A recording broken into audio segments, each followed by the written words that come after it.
Hello, welcome back to another edition of the I'm Always Right Sports Podcast. I am your host, as always, the Mouth of Michigan, Rob Mendyka. With me, as always, my co-host, the Merck's own Mike Merkel. I'm here. We are rolling today, guys. We've got so much to go over. We're talking disease to start the show. We're talking the coronavirus. If you haven't heard enough about it, you're about to hear a little bit more. But its effect on your favorite sports, your favorite athletes, your favorite events. We're going to be talking about that. And then we're going to end the first half of the show once again with another Merck's Own mock draft, our highest rated segment of the show by far. The draft is coming, guys. We have a lot of good stuff coming up your way, especially football-wise pertaining to your Detroit Lions, so be sure to stay tuned every single week for that. Then later on in the second half of the show, we're going to be talking some Big Ten basketball. We're checking in again, once again, with Michigan State as they go into the Big Ten tournament play right before March Madness. And then we've also got, we're going to be talking some wrestling awards. Dave Meltzer and the Wrestling Observer handed out some awards this year. Some shockers, maybe some not. We're going to check in there. Lots of great stuff to be going on. And of course, we're going to check in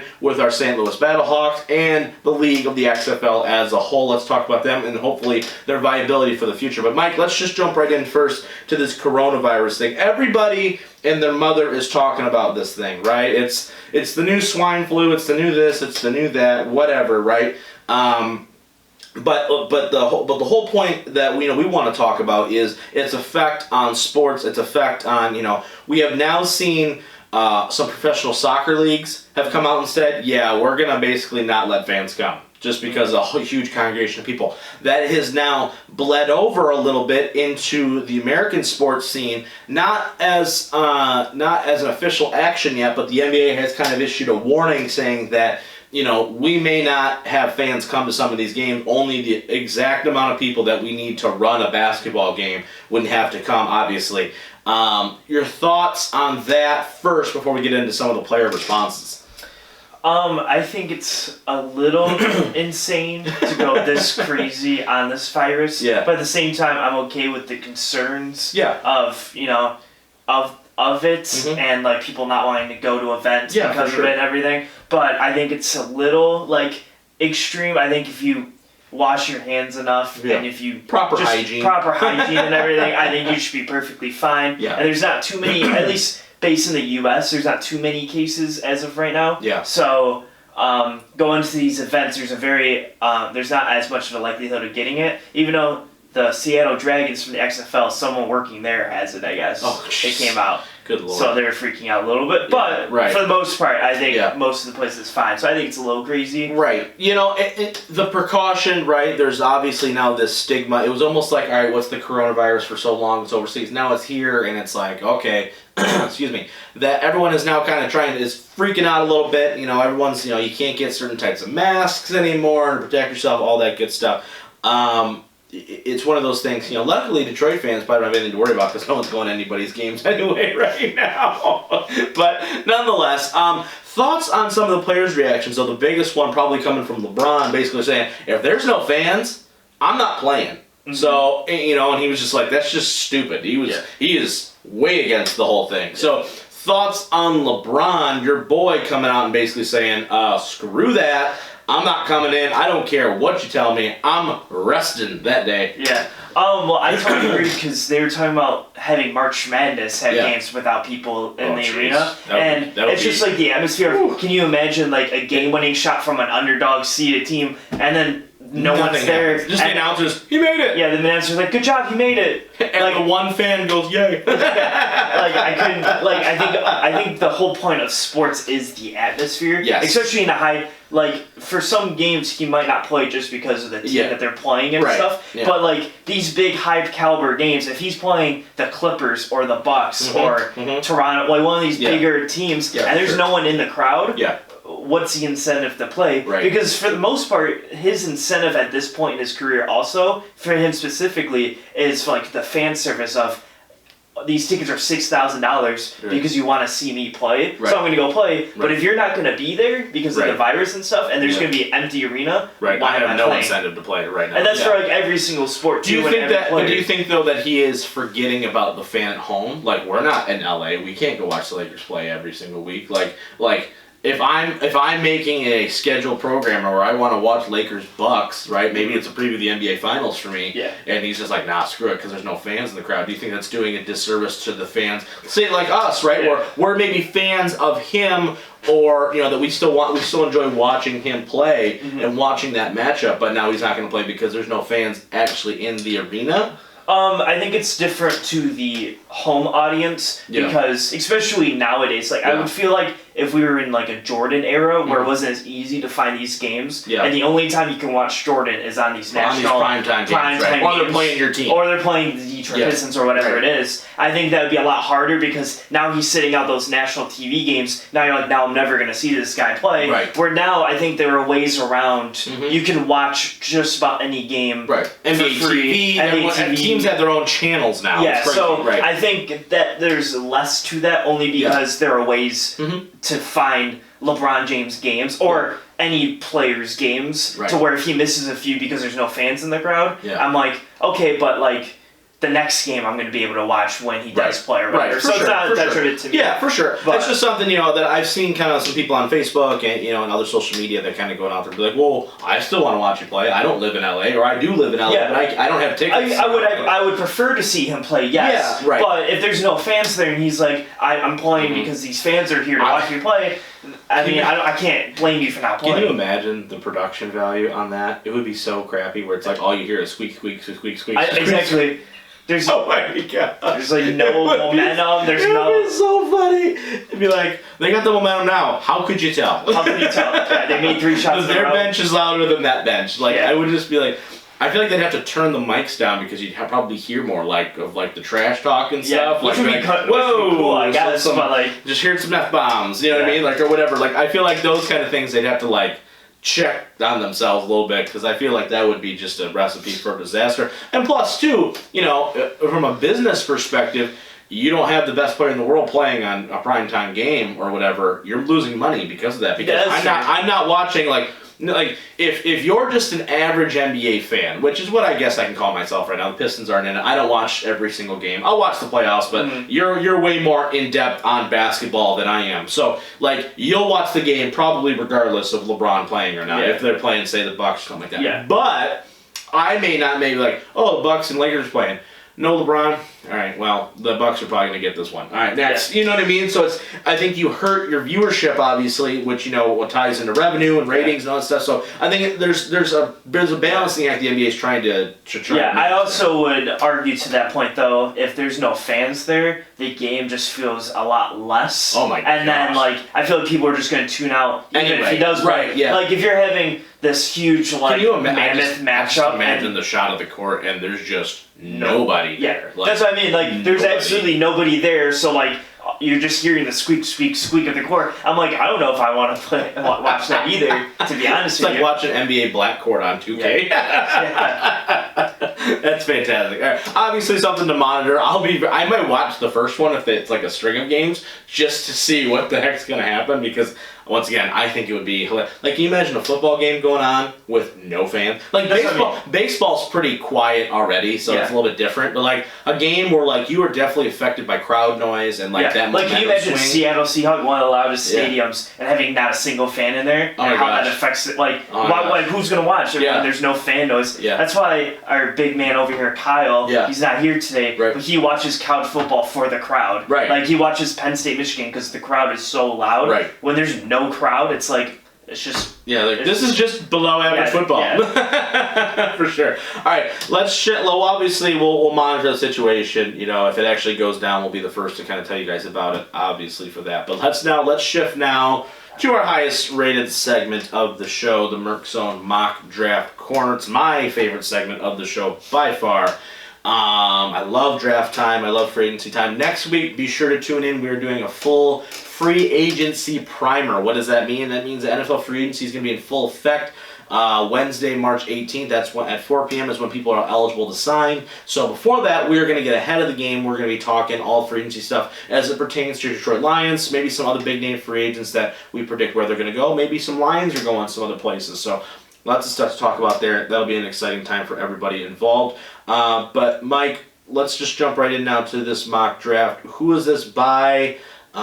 It's not by Bucky Brooks, is it? No, okay, it's by good, Chad Reuter. Okay. But he updates as of yesterday. So okay. Yeah, I like this update status that we're it's good. We talked about early on, a month ago, 2 months ago, where we talked about, some of this may shift just a little bit when it comes to the draft board because of the combine, right? So now, maybe Henry Ruggs was a fringe first round talent. Now he runs a 4.2. Now all of a sudden he's in the teens, right? And those kind of guys, Wirfs, the tackle from Iowa, he runs a blazing 40, shows his athleticism. He's now maybe taking the number one tackle spot over, say, the guy from Louisville or the tackle from Alabama. So a little bit of movement here. Not a ton maybe at necessarily the top of the board, I'm assuming, but let's just already. This is from NFL.com. Is that who it is? Okay. NFL.com. Okay. All right. There are trades in this one. There are trades. Okay. Is this how many rounds? Is this 2, 3? 3. Okay. Good. And I'm trying to figure out. I don't think it tells me exactly what they. The compensation. The compensations for everything. Okay. So we're just gonna do our best. Oh, it kind of does. Okay. We'll do our best. Okay. For sure. All right. So Cincinnati, Burrow. Yes. Washington, Chase Young. Nope. No, This is the Washington Redskins will pick Tua Tagovailoa. Wow. All right. What's the rationale there? Because I'm interested in that.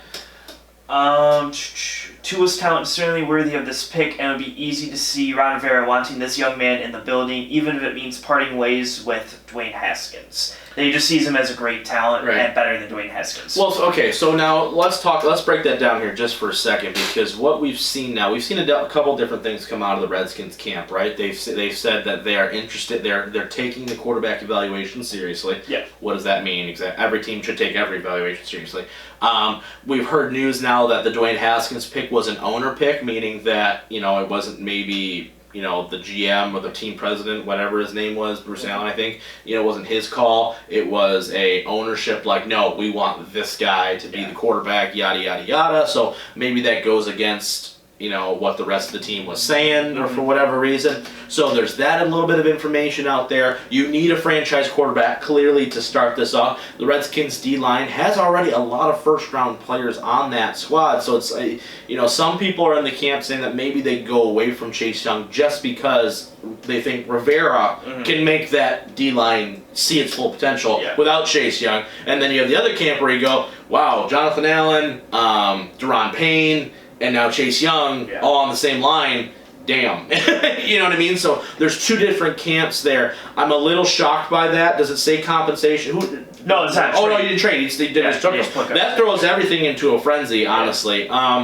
So that means, I'm assuming then the Lions take Chase Young? Yes. Okay. And also going back to number 2, I think that's a crazy pick. I think you almost have to pick Chase Young because I think that you're not going to be good enough and you're going to get a top 3 pick next year anyway. Right. And I think if you're going to move up a quarterback, I think Trevor Lawrence is a guy that you can upgrade to. Oh, yeah, for sure. If you get Chase Young this year, build up that D-line, and then you get Trevor Lawrence next year, I think you're in a fast path to be at least a good team moving forward. Right. And we've seen now, right, the Niners are a perfect example of that, where they had a dominant defensive line. It makes everybody in the defense better. It makes your offense, who maybe doesn't have to go put up 28 points a game. Exactly. You can run the ball, control the clock, and knowing your defense is going to get 5 or 6 3 and outs on an 8 or 9 possession game, you're rolling. You know what I mean? So there's obviously difference in philosophy there. As Lions fans, you're either really happy with this or you're really bummed, because I feel like now people are kind of starting to shift out a little bit. You're either in the, no, I want Chase Young camp, so let's pray to God that somebody either trades with Washington or Washington takes Tua, and then we get Chase Young. But I've also seen quite a few people now starting to go, yeah, but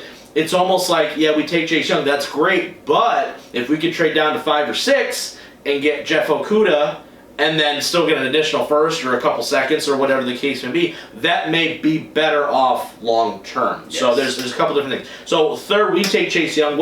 Is the rationale basically he's the best player in the draft? Yeah, Lions are thrilled to see the best defender in the class fall to him. Right. That's basically what they say. Right, exactly. So in this case, right, they take him, they run to the podium, right? The longer we talk about this and the more we break this down, I feel like it's getting harder for me to just go, yes, Chase Young, done, right? It almost feels like, for me, in a dream scenario, it's like, all right, either A, if he's there and we take him, he better be the best thing I've ever seen, right?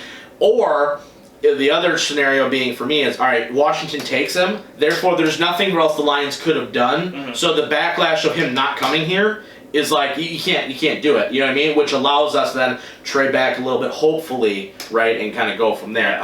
Let's go to the Giants. They take in Wirfs.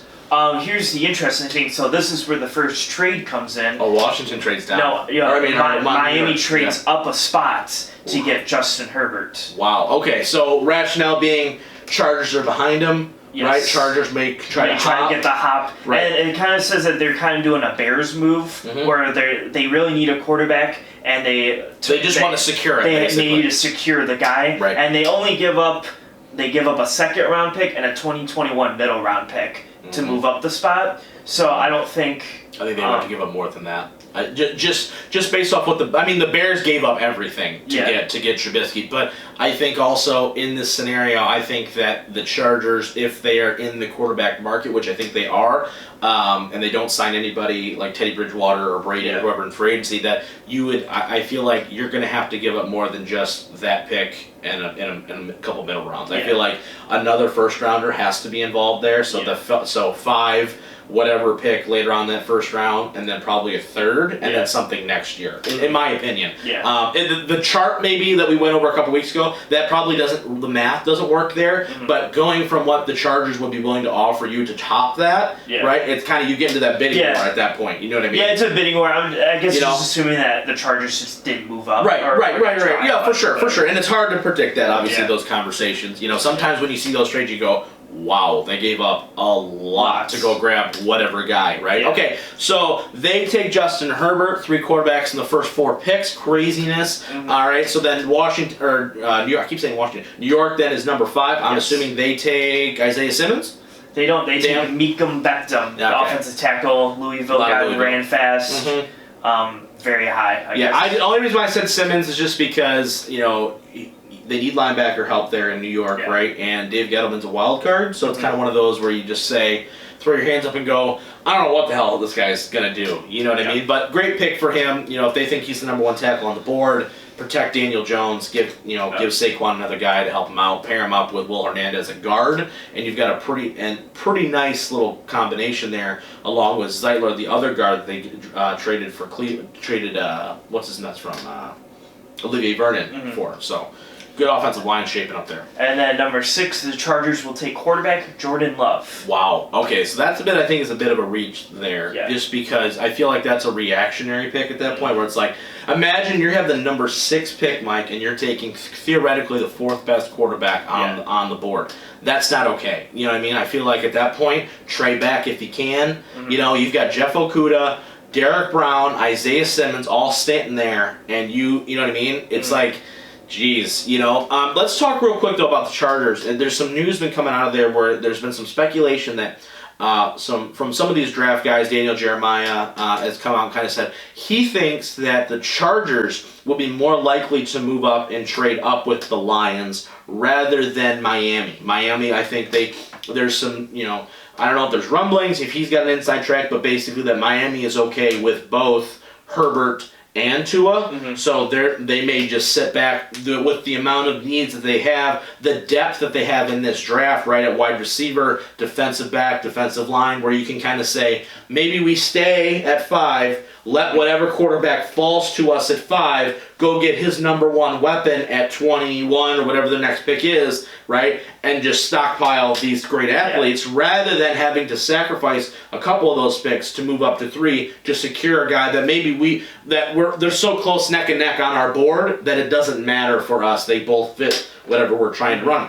And what would you think of that? Do you think that there's any real validity to that, or do you think if you're Miami, you need to go get the guy if you have a guy? Well, I guess in that scenario though, you don't have a guy, right? And I think so. At that point, I don't think you can trade up, because you only trade up when you're like, that is the man, right? Like I think honestly, that's why I don't think the Lions are super in on the Chase Young thing, because I think if we were dead set on Chase Young has to be the pick, I think we would try to trade up to number 2 to get him, knowing that Washington, and we'd give up the yard for him. Right. So I don't think that, I think the Lions would be okay getting Okudah or Simmons, and if it just gets lucky and he falls, it's fine. Yeah. So I don't think the Dolphins think that, Tua's the man or Herbert's the man. They haven't decided yet. Right. So at that point, I think it's okay to just sit back and go, we'll just see what we can get. Because that's kind of what the Lions are doing right now. Is they're going, if Chase Young's there, we'll take him. I know a lot of people are freaking out right now because they were at Auburn. You know, both Bob Quinn and Matt Patricia were at Auburn. Derek Brown's there. Yeah. I mean, that's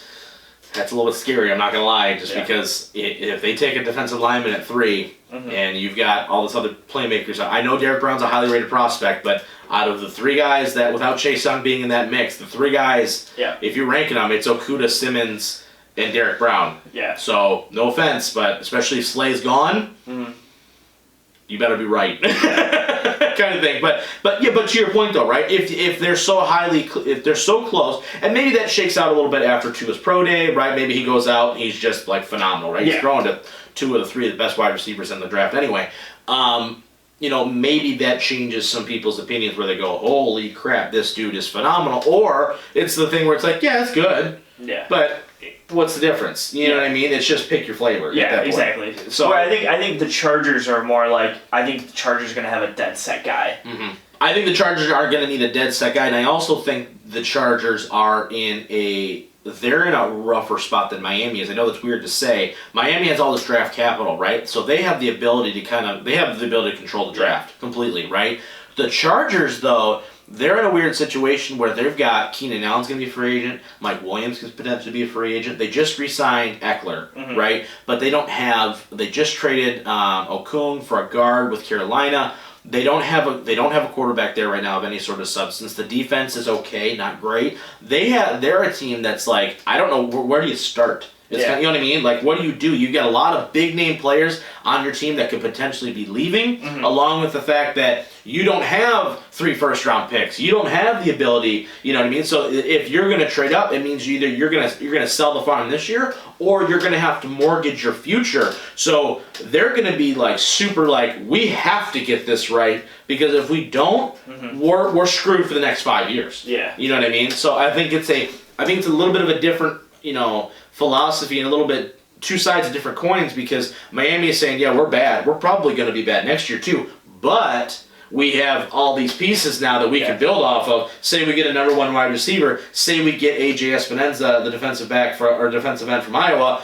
as a pass rusher, and we still get Tua or Herbert. Okay, now I got 3 pieces I can build off of with whatever else I have. And I think the Chargers are also, they have a fantastic team pressing down on them in Kansas City, where they're going, man, we have to get this right and win 12 games, or we're not division, right? And we're going to be a wild card team. It's going to be hard. Where I think, no matter what you want to say about the Patriots, I think they're not maybe on a decline, but they're not nearly as good. They're not. It's not one here and then everybody else is way down. So I think Miami looks at it and goes, Buffalo's good. Like, all the teams are good right now, but there's not, the Patriots are like 16 and Miami has the best chance because of all this draft capital, and they have the most cap space where they can easily go and jump the Bills and jump the Jets immediately and go, we're right there. So it's us in New England, and if New England doesn't have Brady and they don't give more weapons to whoever the quarterback is next year, good luck, New England. Yeah, exactly. That's what I mean. So I think the Miami can look at it and go, we have a future there. Where Chargers are like, our future window is like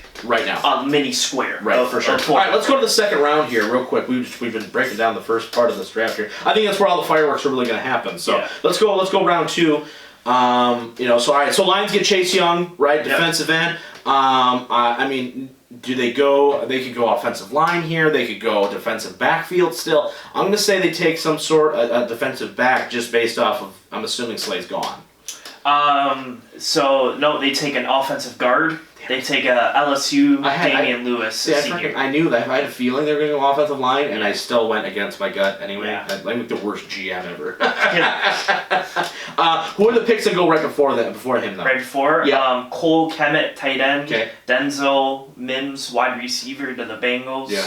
And then late first round, we got... let me just zip down to the bottom of the first round here. DeAndre Swift to Kansas City. Terrell Burgess, safety. Josh Jones, offensive tackle. Nobody of big names. Yeah, right. There. Okay. I was just interested to see who would be around there. Did Grant Delpit go already? No, he goes after to Miami. Ooh, yeah. See, I would like that pick. Grant Delpit's a hell of a safety. And so is J.K. Dobbins. He goes later in the second too. Man, you're really killing me. This last draft, the last draft we did was better because we got Dobbins in the third. And then in the third round, we pick up Christian Fulton, cornerback out of LSU. Okay, all right. Well, that's where we get the corner. That's where we get the corner. I mean, you're three needs, right? Clearly, it's weird. It's hard to predict Bob Quinn's second and third round picks because I feel like there's always guys on our boards that we go, oh, right here, perfect layup. You know what I mean? Like when in the second round, a couple years ago, Darius Geis, right, was like a guy that we're like, if he fell, let's go. Nope, nope. So it's one pick before. Yeah, right. Or it was somewhere where it's like, who the hell did this guy come? Like Tavai last year when he goes, what the hell's happening right now? Who's that guy? Right, and then you find out New England was interested in him, and you go, all right, I guess it makes sense. And everyone, so obviously some wild cards there. I'm very interested. Free agency is coming up, so this is going to have a clear effect on what I think mock drafts come out, in the next couple weeks here. Draft is, a little over, it's almost, less than 2 months away now, right? So we're almost there, end of April. We're getting close, so it's an exciting time. All right. After the break, we're going to be talking some XFL. We've got some Big Ten basketball right before March Madness, and we're going to be talking some Pro Wrestling Observer Awards to end the year. Some big names winning some big-time awards, maybe some shockers. I don't know. We'll talk about it all after the break. Stick around. And welcome back to part 2 of episode 67. Let's just jump right in, Mike. Big Ten basketball action. We are wrapping up another college basketball season. Number, 25 ranked Michigan Wolverines. Where's the Spartans ranked right now? The teens? 25. The Spartans are? Oh, the Spartans? Yeah. Oh, they're 16. 16, yeah, okay. I was like, wait, am I going crazy? Okay. I was like, yes, you are. Yeah. Spartans get a bye going into the Big Ten title, or Big Ten tournament for whatever reason, right? Michigan plays, I think, Rutgers to start off the tournament. They will be, yes. Yeah. More likely. We've got, we're ending the year, right? Michigan had an up and down year. State similar, it's weird. They've kind of taken similar paths, I think, this year. At some point, both really hitting their peak, and everyone's like, wow, this is a super complete team. To, I don't really see where they're gonna go in March. And now we're back to kind of like, well, they're average, right? They're good. They're not great. They don't do anything particularly well. Michigan State relies heavily on Cassius Winston to get them through. Michigan relies way too much on the 3-ball. So let's just jump right in here, though.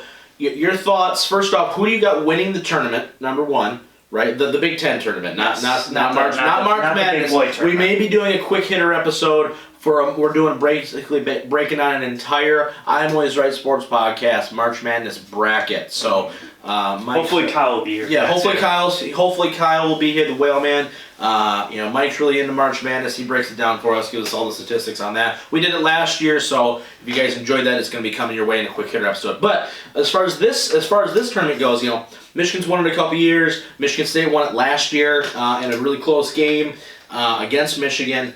So what's your thoughts on this year? Who's getting this tournament dub this season? Kind of getting some really big momentum going into March Madness.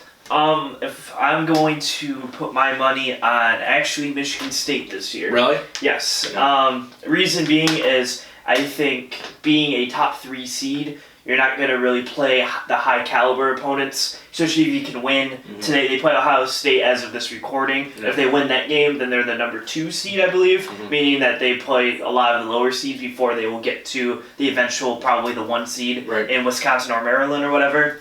But I think college basketball is a lot of star-driven talent, and if you don't have the complete team, I think last year you saw Texas Tech just had the complete defensive team, and that got them to where they did, but they couldn't win because they didn't have the scoring. I think State's very good as a team, and I think you do have that guy in Cassius Winston that at the end of the game, 2 minutes left, you're like, we need a bucket, it's going to Cassius Winston, and he's probably going to make the shot. Try to stop it. Yeah, so I give it to Michigan State only for that reason, but I think the runner-up, or whoever's going to be there with them, will probably be Maryland. Yeah, and it'll be a very high-quality game, too. Yeah, for sure, absolutely. You look at it, Michigan State, once again, right around this time, it's like Izzo turns the switch on. It's like, okay, we're ready to be, the team all over again. For whatever reason, they always kind of pull it together. Izzo gets his team ready to play in those big games.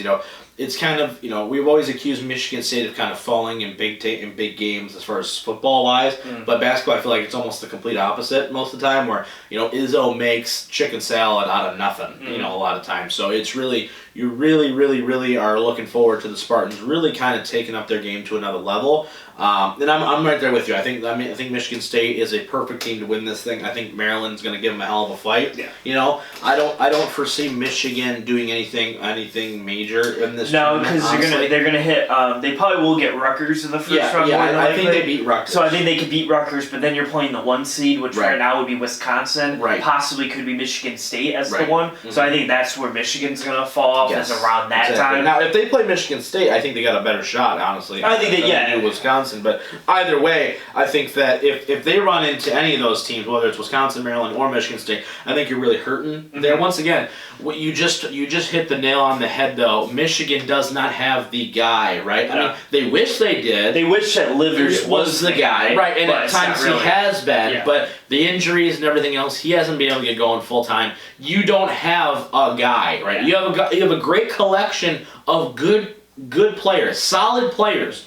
But you don't have Cassius Winston. You don't have name a guy from, you know what I mean? Like, you don't have that person ready to take over. You know what I mean? So because of that, I just think that they're not there yet. I don't think that this season by any means has been a waste by Michigan. I don't think that they have taken a step back in any way, really. I think that Juwan has done a really nice job with this basketball team, and I think that if number 4 recruiting class comes in, that and that shells out to be the shiznit over here. Well, I wouldn't say. I think maybe their Big Ten tournament hopes aren't going to be high. Yeah. But I wouldn't count them out in the Big Tournament. Big Tournament because if they're right. projected to be a 5 or a 6, meaning you're going to be playing the 10 or the 11 seed, right? And then you don't have to hit the number 1 and the number 2 seeds right away. You're playing the 4 seed and the 3 seed. I think you can have a nice Sweet 16 possible run if you play the right teams. If you get and if they get hot, we've seen it in the beginning of the year, right? Your 3-point shooting all of a sudden shoots to 60%, and you're beating Gonzagas, you're beating the Oregons, you're beating these teams that are very good basketball teams. It's all about getting hot at the right time, exactly. So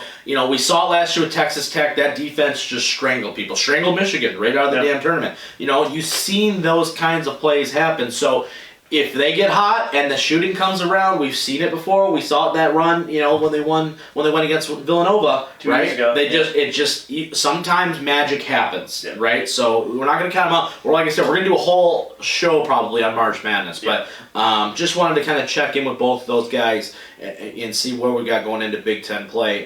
Just real quick, your thoughts on Howard's first season.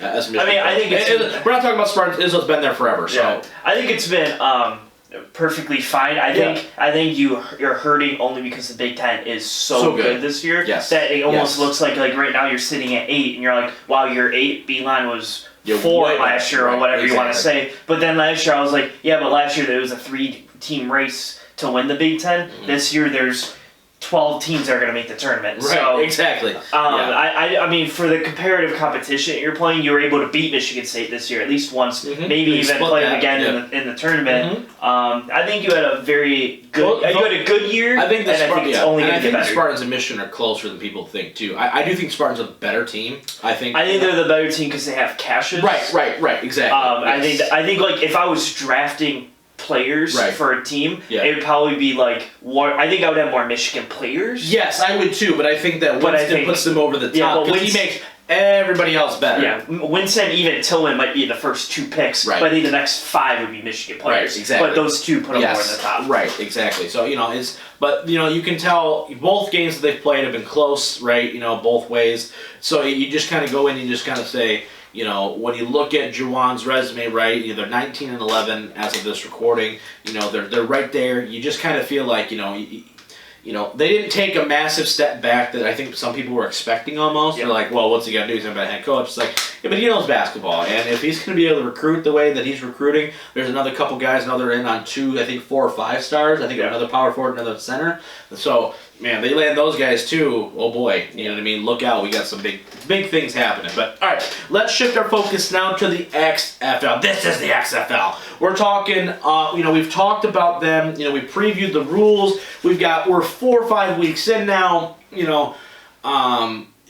it's been heavily advertised that we really enjoy the XFL. We really enjoy the product, the review things, and stuff like that. Real quick though, did you see the battle or not the Battlehawks, the Roughnecks and the Seattle game? How that ended? Yeah, I did. Where he took a knee with 3 seconds left, and the refs just ran off the field and went, "Nope, game's over." Yeah. And then left. How crazy is that? Just goes to show you, no matter how many changes you make to officiating all stuff, it does. It's it's just a crack. It's terrible. I mean, does it really matter? Probably not. But the point being is that where they were at, there's a chance. There's a chance, right? It's not like they're on the 20 of their own other team. It was like you were in striking distance for sure. But a lot of things would have had happened. Just small tidbit. But Mike, your thoughts on the XFL? You're 5 weeks in. Some of the luster, maybe the varnish, just kind of rubbed off a little bit. Now it's just football every week, right? So your thoughts on the product? Are you still as high as you were on it, say week 1 or week 2?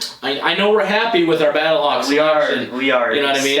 Exactly. I think thank God we chose It's right going to be for once. sad if the Detroit team expands and then we're going to switch the Battlehawks. Maybe it'll be in the other conference though, so we can still root for both. Statistically, probably not. I know. We'll try. Right.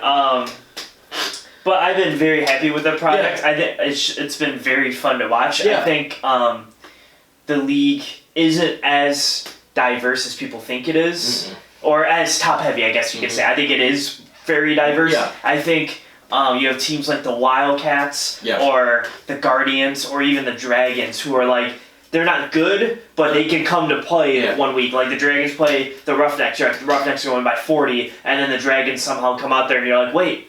Yeah, they're maybe they're by 2 scores, or the Wildcats upset the Defenders by 40 points because no one saw that coming. Right. Like I think there's the top teams like the Battlehawks and the Roughnecks that are clearly there and much better than everybody else. But then there are the teams in the middle of the pack that are like we could fight. They're all beating each other up. And what's crazy too is, and I do think once again it's funny how this happens, right? I think it's been quarterback play and consistency at the quarterback position. You look at every other team in the league and you go, they've all started more than one quarterback. Yeah, they're the only 2 teams right now in the league to have their same starting quarterback from week 1 to week 5.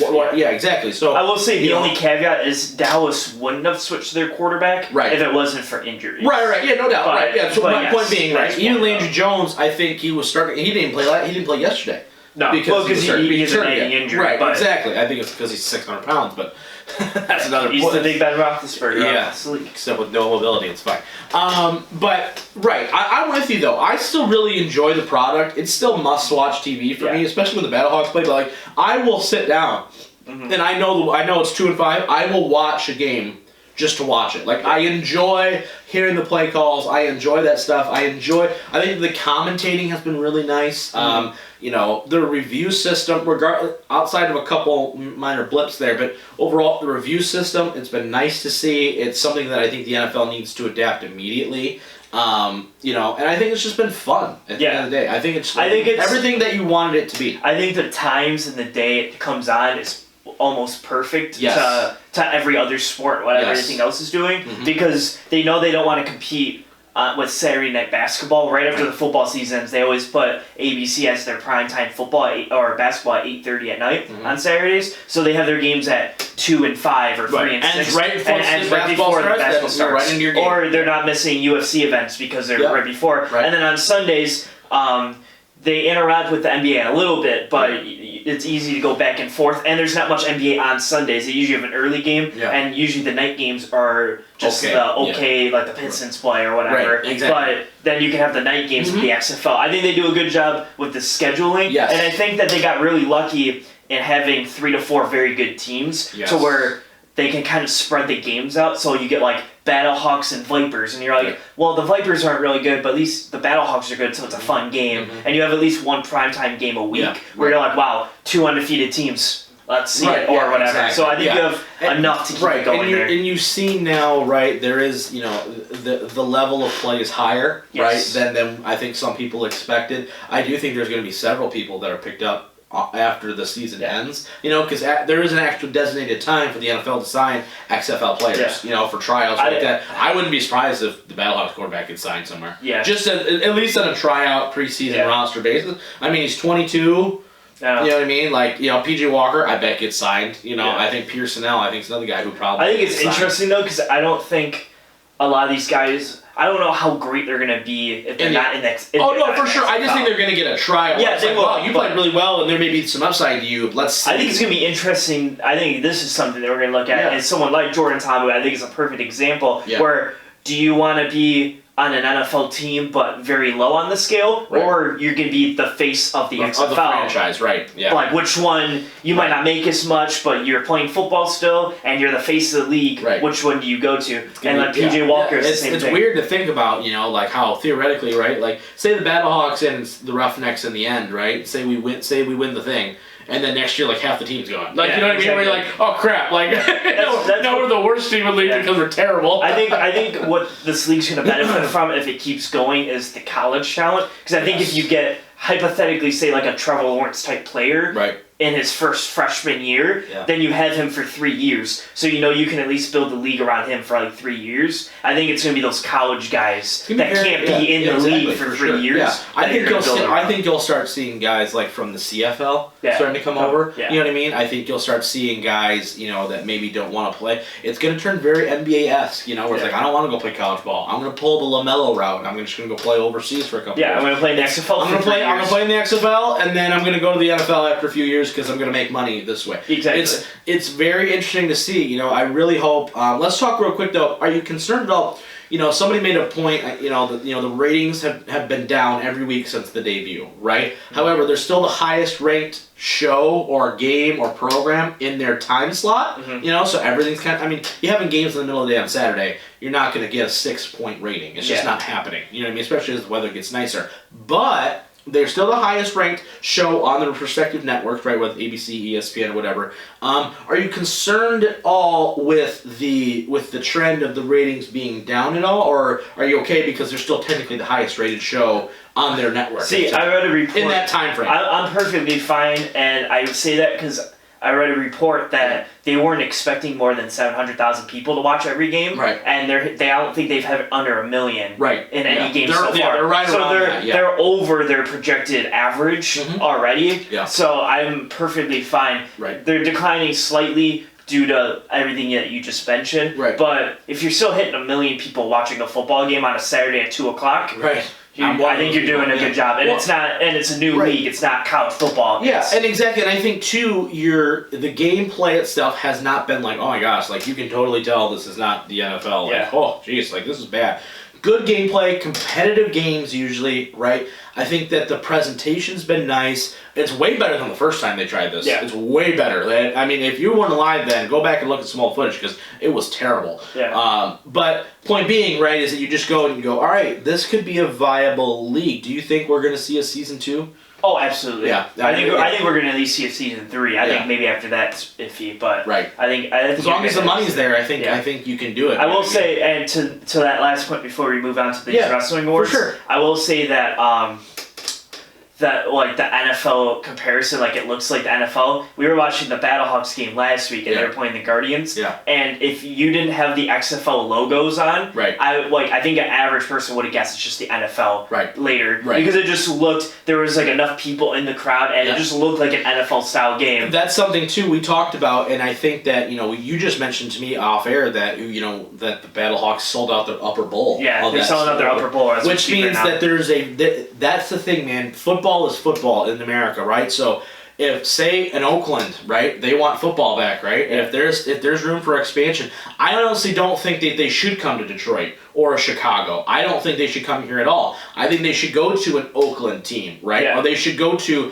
like instead of Seattle, maybe it was a Portland or something like that. So a team that are areas that maybe still have a stadium ready to go, right? That they have something that looks presentable and nice, like a professional league should have. But maybe teams that used to have football or have never had football before, you've got all these college stadiums. You mean to tell me that you can't use some of these places? Like it's those places that I think you get the most fanfare for, just because, man, we don't have football anymore. Like we don't have a team to root for. Like we had the Lions. for better or worse, we have the Lions right now. If they made a team here, would I be happy? Yes, I would. But at the same time, would it be cooler to see one in North Dakota or something like that? Just because it's a different area, it's a different part of the world. I think you have more long-term success with, because then it's like, yeah, you've got Detroit, Chicago, but we've got this team and this team, this team, or like that. Yeah. So it'll be interesting to see if there is expansion in there. I don't think we'll see expansion this year.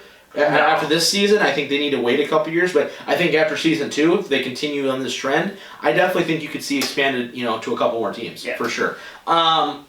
Which includes more revenue then, obviously, for the teams. But all right, let's jump now to the end of the episode. Let's jump right into these Pro Wrestling Observer Awards. Dave Meltzer, big guy in the wrestling industry, writes a lot of the dirt sheet kind of stuff, or writes a lot about the backstage stuff. He's got unnamed sources a lot of times. A lot of times, the stuff that we somewhat reference on the show, where did you hear this? Did you hear this? It's usually coming from him or somebody like him. There's other couple sites. Pro Wrestling Sheet is another one that's pretty in depth. But basically, it's the background stuff that you want to know about the wrestling business, but they don't come right out and say a lot of times. Where, why did this guy lose the title? Why is this happening? Where's this guy been? Why is this doing this? What was the rationale behind Vince McMahon pulling the trigger on Drew McIntyre? Those kinds of little details that as wrestling fans we want to know about. That's where these guys come in. So they do awards every single year. Let's just go right in. Let's go, lay it on you? Yeah, let's go, I guess. Do they call it Superstar or do they call it Wrestler?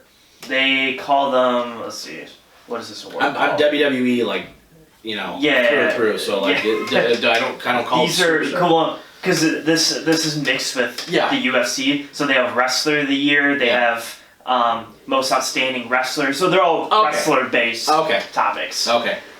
So we're going to start with, I guess, the most prestigious one, Wrestler of the Year. Yeah. Wrestler of the Year was won by Chris Jericho. Right. In All Elite Wrestling and New Japan Pro Wrestling. Yeah. Thoughts? That's what we say after every time. Thoughts. Thoughts. Yeah. it just says thoughts. ...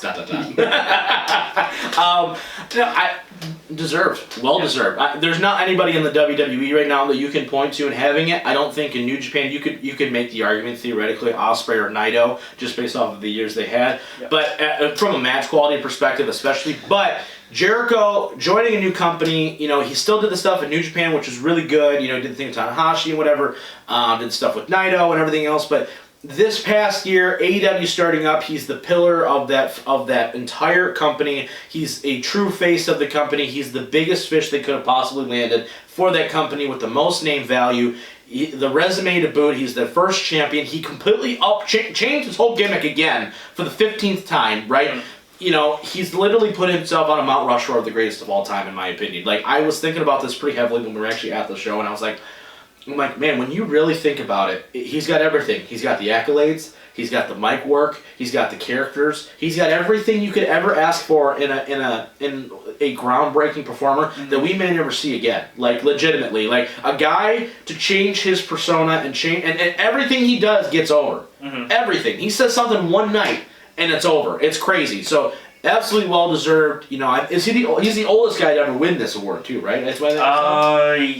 Yes. Yeah. Looking at this list, I mean, Ric Flair won it, but that was in '86, so I don't know about. No. He wasn't 45 then. Yeah, he was whatever. I think looking at the list, I think he is the oldest. Yeah. So I mean, the fact that he's still doing what he's doing and performing at the level he's performing at is absolutely phenomenal. So good for him. Most outstanding wrestler is Will Ospreay. Okay. New Japan Pro Wrestling. That makes sense, man. Thoughts? You say it so like, what do you think about that, you jerk? Yeah. Once again, well deserved, right? I want to see more out of Will Ospreay this year. I think this upcoming year is a year where he's bulked up a little bit. He's going to get out of the juniors. He's an official heavyweight. He's out of the juniors now. This is a year where he really needs to show out, whether it's a U.S. title run, an Intercontinental title run, a tag title run, something where he needs to start standing out. It's like one of those things where we've been talking about for so long. Mm-hmm. It's now is the time for him to really kind of get this bootstrap connecting up through the roof for me. Maybe not world champ. He doesn't need to be world champion, but a mid-card title run for sure is definitely needed. Yeah. Tag team of the year. The last 5 years have been won by the Young Bucks. Now it's someone different. Who do you think it is? I'm going to say Lucha Bros. You are spot on. Am I really? Yep. All Elite Wrestling, Impact Wrestling, Lucha Libre, AAA worldwide. Yeah, I mean they're everywhere. Number one, they're two of the best workers in the world, right? The Bucks haven't done enough to warrant that, honestly, in my opinion, because they've been trying to start a company, obviously. So I think it's very well deserved. If you haven't seen a Lucha Brothers match, you should definitely take a look and watch. Tune into All Out, that ladder match. Oh my probably one of the gosh, best fantastic! recently. Yeah, well, just watch them and that's the thing too, is that they're such a good tag team because they can go singles too. I mean, they're both, Ray Phoenix, former AAA Mega Champion. Ray Phoenix might be one of the best singles guys. Oh yeah, for sure. Pentagon was Impact Champion. He was Lucha Underground Champion. So was Ray Phoenix. They've been tag champs together. AAA they dominate. They really do. So that doesn't shock me in the slightest. Let's see. Best on interviews. This I would say Jericho. I would still say Jericho. Yeah, I mean, he's been phenomenal all year. Chris Jericho won this All Elite Wrestling New Japan Pro Wrestling. Yeah, I mean, like I said, he says things. He says Le Champion one time. What's happened? Oh, there's a shirt now. Le Champion, right? I own it. Like it's that quick, right? With that kind of stuff. So the fact that and he once again, he is the perfect guy at the perfect time to elevate this company into another level. I mean, I know he just dropped the world title, but like last week, right, was a perfect example. Oh, if I lose this tag match, I'm gone for 90 days. And everybody thought, oh, he's going away to do Fozzy. And then they win. And it's like that little stuff like that where you just go, aha, see, we know what you were thinking, And the fact he's still putting butts in seats and he's putting on great matches, that's what a true greatest of all time kind of does at this point in his career. Promotion of the year. He's gonna say New Japan. New Japan. Yeah. Since 2012, they have won 7 straight titles. Doesn't shock me. You had the double title match, this year. They did a lot of new things for Wrestle Kingdom. Wrestle Kingdom was really good this year. I don't know necessarily though if it was better than last year, in my opinion. I thought last year's show was pretty darn good. Yeah, I did too. So this year's show was really good, but I think some of the undercard was not as good. No. The main matches, right, like the Intercontinental World Title and then the double, were phenomenal. Yeah. But outside of that, I think some of the lower card stuff was kind of lacking. Yeah. Whereas last year, I felt like, wow, top to bottom. I mean, you had Jericho, Naito, Tanahashi, Omega. You had, it just difference. You could feel it. So, Switchblade and Okada, just because kind of thing. Yeah. A little bit different, but I still think with what Meltzer grades his stuff on, the ability and everything else, profitability, all that good stuff, you really got to throw it to them. They reloaded after all those guys left, and as I've said many times, they did a great job doing it. Show of the year. This is best weekly TV show of the year. Oh, best show. Best weekly TV show is what. Oh, jeez. I'm gonna say NXT, but I have no idea. Dynamite. Did he really? Yeah. Yeah. See, I don't agree with that. Just because they haven't been around long enough. Number one. Number two, I don't think the show has been must-watch TV every single week. In my opinion. I think starting from January on, it has been. Yeah, it's been good the last couple weeks, but as far as the entirety of the show, after the first couple episodes, I go, all right, now what? Yep. You know what I mean? So I don't necessarily agree with that. I don't really know if any show was better, but I don't necessarily think that. I think you could have thrown any show up there, and I would probably disagree. So I don't really. That's what it is. And the final one is match of the year. Ooh, boy. Yike. This one's going to be hard. I don't think you'll think of this, no. but you might. Oh, boy. Might acknowledge it. I think it should be, in my opinion, I think it should be Ibushi Okada Night 1.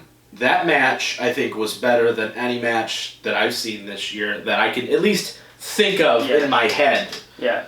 He puts Will Ospreay and Shingo Takagi in the Best of the Super Juniors finals. You see, that was good, right? I really enjoyed that match, but I don't think that... I think this is a 2019, so I think since that's in 2020, I thought that. Yeah, right. Well, and the only reason why I thought of that, too, is the stakes were high for Battle of the Super Juniors, right? But the stakes were really high for that match. You know what I mean? So maybe I'm just... My timeline's a little bit off. That's not a bad choice. No. By any means, you know what I mean? But like I said, I had a feeling it was going to be someone in the juniors just because you said I'm not going to get it, but I still went with what I thought was the best match. So, and those are the big. Yeah, I mean, I don't really have any complaints, honestly. Do you on that? I mean, it's pretty. I mean, it's pretty staple through. I know WWE Heartful Faithfuls are like, well, you play WWE. I'm like, yeah, but who knows? If Drew McIntyre goes out and has a great year, you know what I mean? Becky was Female Wrestler of the Year. If that makes you guys feel any better. So obviously there's some stuff there, but it's so much diversified in the WWE. Where anytime you're top of the world 1 minute, next day you're losing to Riddick Moss. Like it is what it is. So